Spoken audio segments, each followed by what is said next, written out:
Bismillah. Salam alaikum, guys. How are you guys doing? Okay, let's get straight into the juice. I remember giving and mentioned about a very, very obscure event that happened in the other video essay that I made. I don't know if they will ever bring this back. There was a time we used to fly players out of the country just to play in the group stages for some random land. What happened to this passion for esports? We can't keep having a pro e-football player and not expand into other more popular games in the youth, right? Well, I just want to share these findings with y'all. Mostly because a lot of the sources of information that I'm referring for any traces is already being taken down.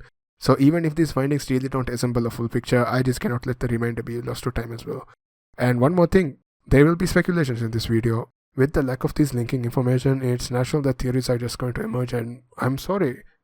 So let's get started. We will go all the way back to 2009. This was the first domestic game fest organized by the MECA, which that I'm aware of. There were a handful of games that were played here, such as Counter-Strike Source, Tekken 5, Guitar Hero, not really sure how that would work, Unreal Tournament, PES 2010, FIFA 2009, and last but not least, Call of Duty 4. Since there's no video footage nor any surviving record of whatever was played, I'll just have to speculate on what all happened. Nonetheless, compete event underway, and the eventual crowned winner of the Call of Duty tournament was the Team EGB, which was the Elite Gaming Brigade. Now, there was another iteration of the same event in the following year, but I'm not totally sure on when this event actually took place. Judging by the album order of the MECA Facebook and the fact that the Cyber Games was hosted in mid-October, the chances of this being after the Cyber Games is pretty low. So let's just continue. This year's tournament was won by an unnamed team. Even if we don't know who they were, it does show the COD scene was really competitive back then. But why am I mentioning all these weird random events in the first place? My theory is that these events were almost like seeding events that you see nowadays, where the best team domestically was chosen through these events, which raises another possibility that there could have been way more tournaments that are now lost to time. So eventually, the team in the picture was chosen to be the national team to represent Maldives in the Cyber Games. And so how did these matches go? It would be pretty nice to know what happened. Okay, look, I really have no idea. On the times where the forums weren't losing their minds, the results were basically non-accessible from how old the website was. And recently, even the forum page was taken down. And what's really frustrating is that there's proof that this was recorded. When you go to the MV Esports website, you can see a video playing in the background of the homepage. And right at the end of the video, you can see something very familiar to some of the pictures that I've shown before.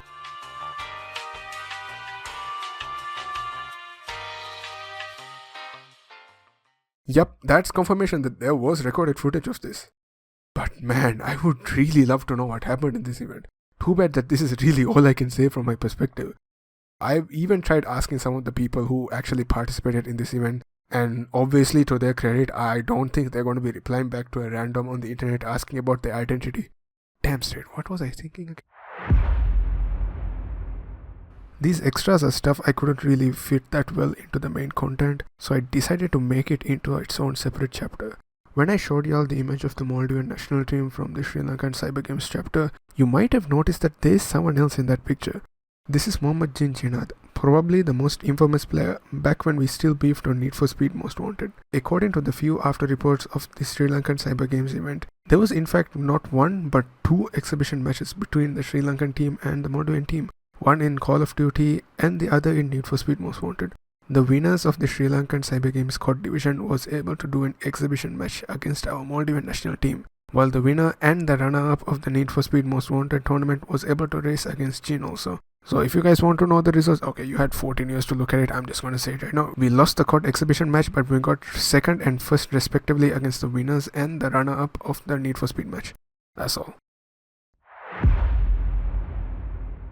This was such a strange period of time looking back from now. Like, genuinely, what even happened in 2019? It was like the filler year right before COVID, and honestly, my life was a pretty big blur. Okay, anyway, 2019 was where all the hype really was. You had Fortnite going absolutely crazy, PUBG Mobile was being released, and it really was an acid trip when you look back at it now.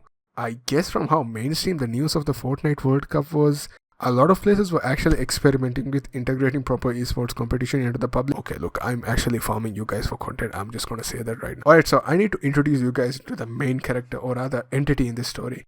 This is E2S Gaming, a Maldivian gaming organization that was founded in the same year. Now, details on how they even got this roster is basically a total mystery, but at least it was really hype because they got a lot of engagement on their first few posts. Oh, this roster consists of Zestriel, Naoyops, Vixaria, Apulsam, and Bisbase. Wait, the roster reveal was after their debut in a tournament? Can't be a Maldivian organization without some good old confusion in the table. During this honeymoon phase of being the only Maldivian representative in esports, they were sending these guys to Malaysia to participate in a COD tournament. Yup, that's probably very financially smart. Look, I'm guessing the real price was the friends we made along the... Okay, now let's actually go through this one by one. Starting from the accidental roster leak image tournament thing. Okay, welcome to the opening season of the ACL League created by Axis Esports. Like normal tournaments, through really good placements like going 6-1 in their group, they were able to finish top 4 in the regular season, which gives them a ticket to the season playoffs. Honestly, that's really impressive, especially against regional competition. There is some footage of them playing, although they are more of a highlight.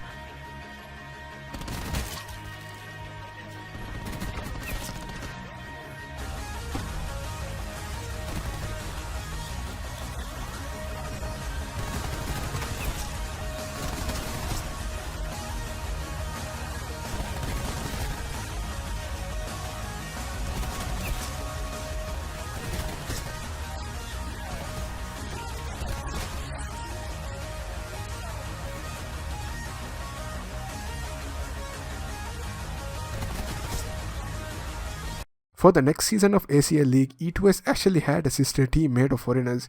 This sister team was called E2S Black and consists of Cows and Solid Rain from Singapore, Derp and Imperium from Malaysia, and Lava from the Philippines. On a side note, both of the Malaysians I mentioned actually have blue pages, meaning these guys weren't just some no-names, they were actually legit players behind this team. So on the regular season, both teams actually managed to land into the same bracket, which probably is not a good idea, and top their groups respectively.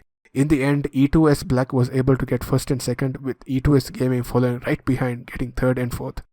Unfortunately, although they did qualify for the playoffs very well, they were not able to go to the actual event. My theory is that I think they realized that even if both teams get first and second respectively, it might not even create a profit.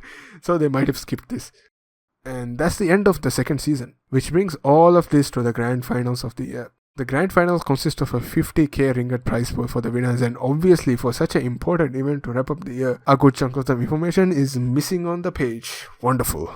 You guys might be wondering why don't you actually try looking through their actual social accounts? Well, the tournament reports were mostly favored towards the matches in Mobile Legends Arena of Valor, which are far more popular mobile titans within this region. So there is a very clear lack of reporting in the less popular titles. And to add to that, there wasn't even any pictures, apart from the handful of pictures from the official E2S page. I just don't understand. There aren't any pictures of it, there aren't any video of it, apart from the few that were posted by the organizations who participated in this event. The sheer lack of any tangible evidence of this happening is kinda disgusting for an event of this big of a prize pool.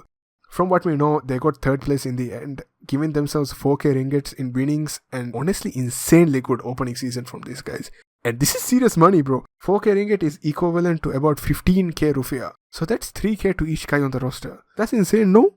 You might think now that all this is just setting up for an insane start of a legacy in competing for COD and Maldivian esports. Well, I genuinely really wish that was the case, bro. And just like that, it was just forgotten about. This talented roster was then never heard of again. They were never officially released from the team. They never participated in any other event. And I just absolutely hate this so much, bro. This was probably the biggest chance we had. The winnings, the overall rep they earned was insane, bro.